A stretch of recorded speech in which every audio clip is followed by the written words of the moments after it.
চাঁদাবাজির অভিযোগে অভিযুক্ত আওয়ামী লীগের বিভিন্ন অঙ্গ সংগঠনের এসব নেতাকর্মীদের ধরিয়ে দেওয়ার জন্য কারা পোস্টে সাটিয়েছেন সেটাও খুঁজতে চাই, সেই সাথে দেখতে চাই তাদের জায়গায় এখন কারা আছেন।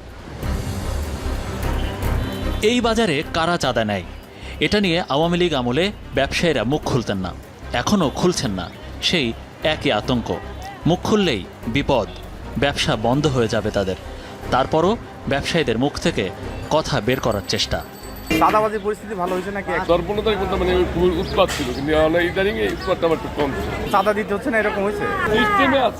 সিস্টেমে আছে ছাত্র দল, মূল দল, এই বিভিন্ন দলের সংগঠনের লোকজন। আগে হচ্ছে আপনার যে আওয়ামী লীগের কিছু লোকজন ছিল, ওনারা হচ্ছে চাঁদাবাজি করতো।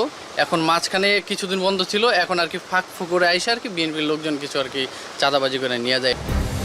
জনপ্রতি 200 থেকে 2000 পর্যন্ত চাঁদার টাকা নেওয়া হতো